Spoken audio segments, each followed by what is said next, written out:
Hey, good morning, everybody. I'm Bill Phillips. It is Thursday, June 6th, 2024. It is 80 days after one of the most important days in modern world history. June 6th, 1944, D-Day, the D-Day invasion of Europe through Normandy and the other beaches on that side of France as the Allied forces moved in on the Nazis and Adolf Hitler in World War II. And just one of those days where uh, you just want to thank whoever took part in World War II. That if you know somebody, if you've met somebody, because that is a generation that changed the course of history. Good morning. What a beautiful day to say. Nice and cool. Absolutely. Anybody know when Steubenville Farmers Market starts? I missed it. It's coming up soon. It's coming up soon, Ron. It's coming up soon. June 27th, I'm told. Jordan, extraordinaire producer, she has come up with June 27th. If it's June 28th, I apologize. But she says it's June what? Now I forget. June 27th. June 27th. Mark it down. All right, so it is. We're already a minute 27. It goes too fast. The 9 minutes goes too fast. That's why we always go into overtime.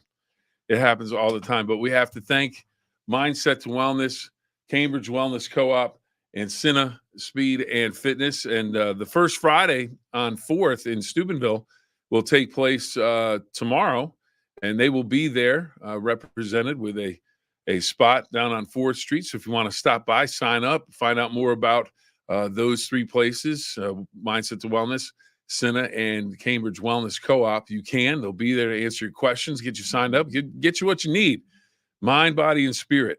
But mind, body, and spirit. Hans, how you doing?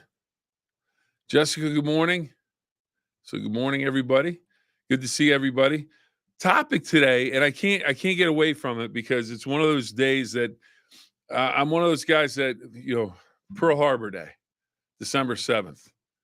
It's one of those things where, great moments in history. I don't know if I want to call Pearl Harbor Day a great moment. It's a tragic day, but it's a day that got the United States into World War II. That changed the war because the United States was in the war, and that was a major player in the war being turned against the axis of evil, as they called it.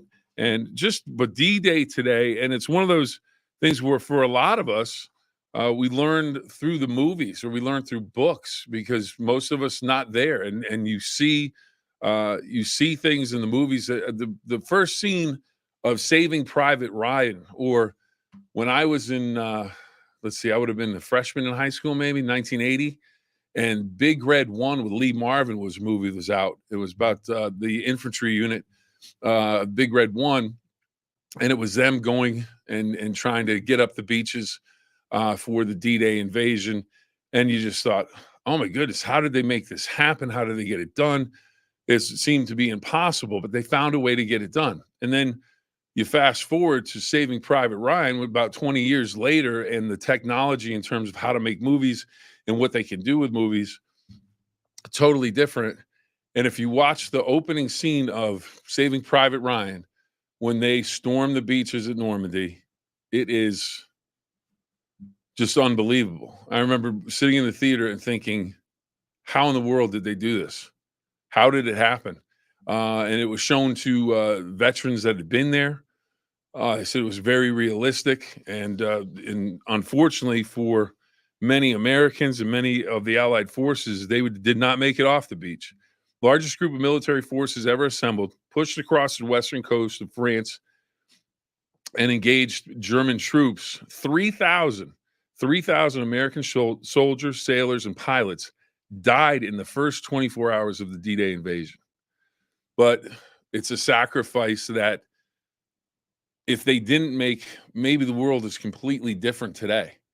But it's one of those days where you look back at history, you look back at the sacrifice that everybody made, and it's just an amazing accomplishment to not only get through that 24 hours, but then to find a way to continue on and win the war. And it's funny because as you watch movies and you read books and you just think, you know, we're not going through it in terms of World War II, but you're reading about it. You think, well, we're gonna win. We're the United States. We're gonna win. Well, it wasn't that cut and dry, But and when you watch these, you think we're gonna find a way. We always find a way. We're the Americans. It's gonna happen. Well, the Americans paid a large price. The United Kingdom, France, countries around the world that fought in World War II, Canada paid a price, and it was a steep price for many families that lost loved ones, and they sacrificed, and the world is a better place because of what happened after D-Day and happened on that day. And as I mentioned, you see a number of things you kind of learn, and like D-Day, just some movies that I thought of today when I was thinking about it, because you see these movies, and it's I guess it's the closest you can get to it. The Dirty Dozen with Lee Marvin, they were training to go in and sabotage the Germans. Saving Private Ryan, again, thought it should have won the Academy Award for Best Picture that year. Instead, it was Shakespeare in Love. I can't even get started on that. I cannot get started on that. It's just a travesty. The Longest Day with John Wayne. I've never actually seen that, but the Rotten Tomatoes and all the critics gave it big thumbs up, so to speak. Big Red won. And then recently, and I didn't think about it until, you see it in The Band of Brothers, which was a great series about D-Day and the invasion and winning, the war. Masters of the Air, made by all the same people that did The Band of Brothers. And it's about the flying fortresses. It's, a big ship, a bomber that had 50, I think it was 12 or 15 gun turrets on it. So that's why it was called the Flying Fortress. And basically, when they got started, and they just took a beating, and they just were, would lose planes, lose men all the time because they didn't have any fighter cover. And then one of the things they did, that says the Red Tails, the Tuskegee Airmen, the Red Tails, they started flying cover for the Flying Fortresses. And what happened was that didn't allow the Germans to just, shoot them up and completely decimate the fleet. And basically they were told, we need the Flying Fortresses, we need this cover so they can basically destroy the German defense in terms of the air. So when they went in on D-Day on June 6th, they could fly in and they would have air supremacy, and they wouldn't have as many problems. They could get through and drop, the military troops behind enemy lines. Now, if you watch Band of Brothers, there's all kinds of planes that get shot down on D-Day, people that died as they jumped. Obviously, they had the land guns that were going to shoot up into the sky, knock the planes out of. But it was one of those things where all of this stuff had to come together, and they had to figure it out. And you watch these things, and you're like, well, why wouldn't they have air cover when they first started? They didn't have the planes that had enough fuel to get them where they had to be to give the planes cover. So a lot of times they had cover, and then all of a sudden there was a no man's land, and they had to get through that until somebody else could pick them up for cover, and that would allow the Germans to come and attack the planes. And then the Red Tails, they assigned them, and what a difference maker that was in World War II.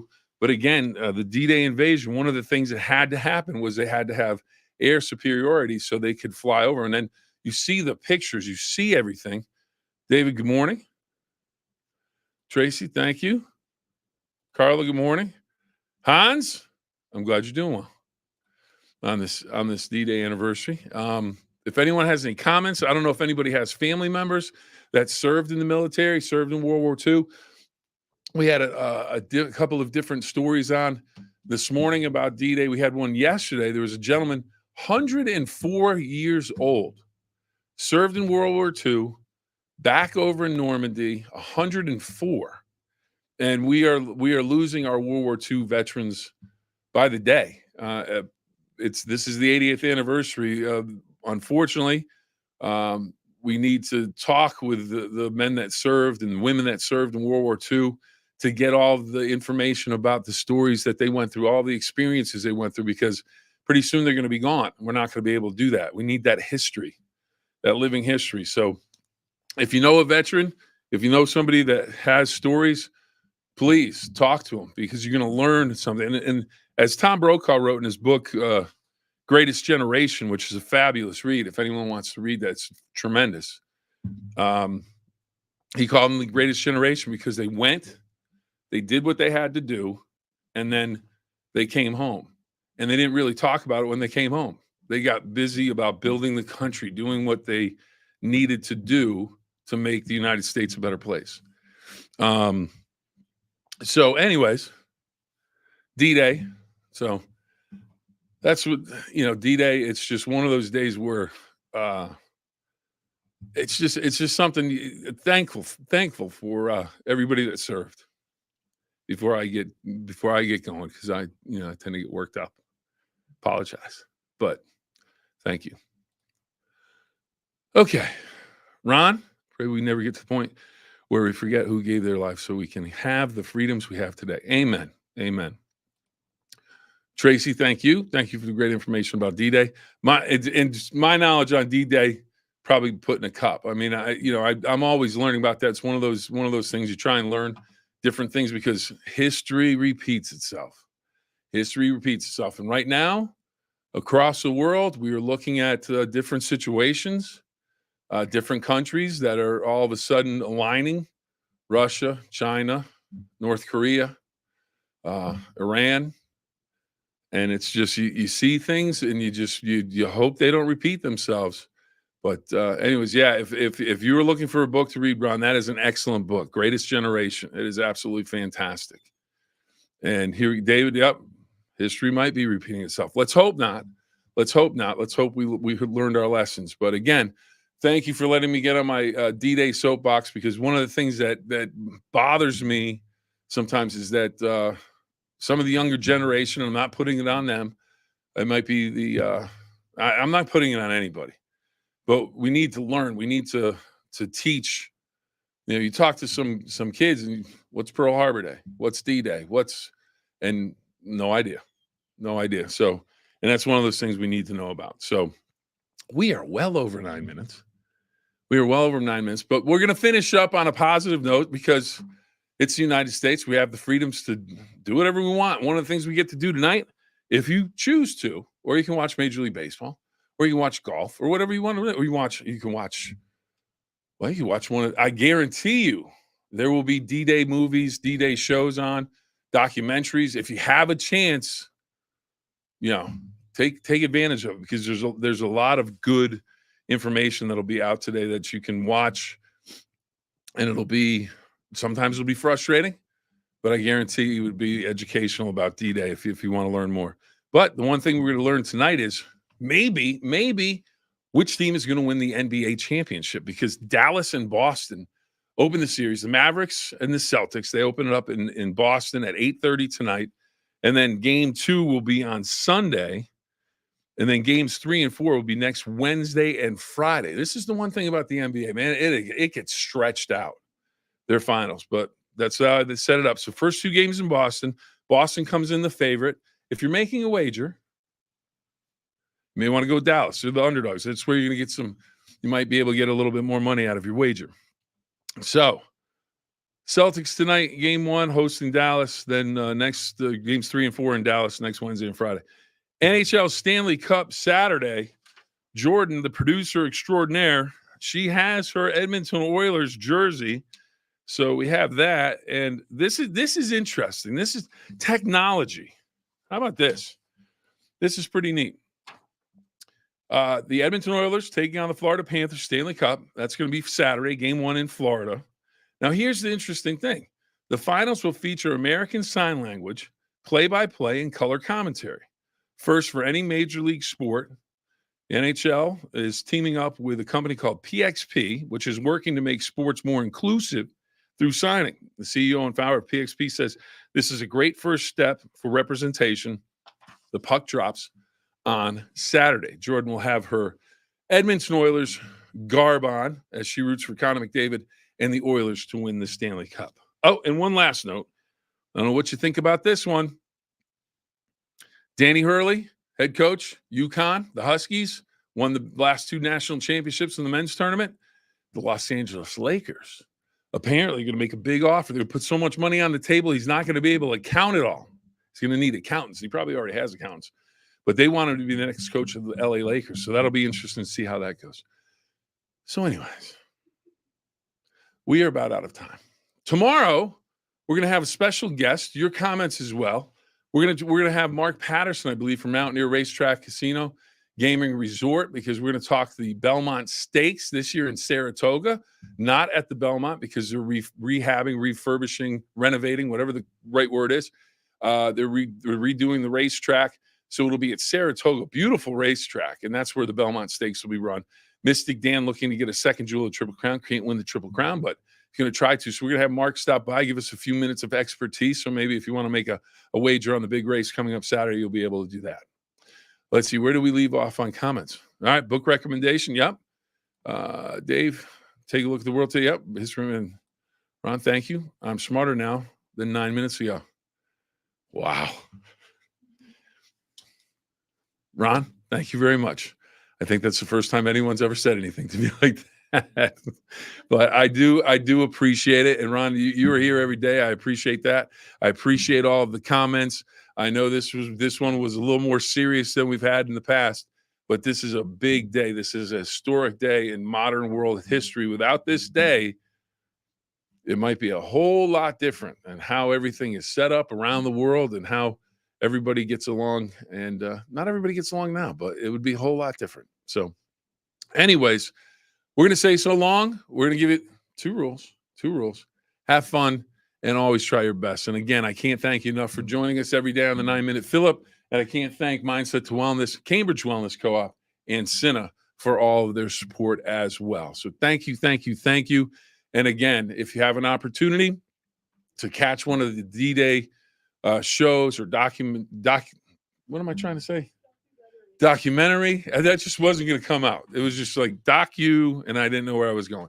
So if you have a chance to see any of those shows today, take the time, because I think not only will you enjoy them, you will learn a lot from them. It may make you cry. And that's something I do all the time with stuff that becomes emotional. That's one of the things. You see the sacrifice, you see the greatness. So have a great day, everybody. We will see you next time. Have fun and try.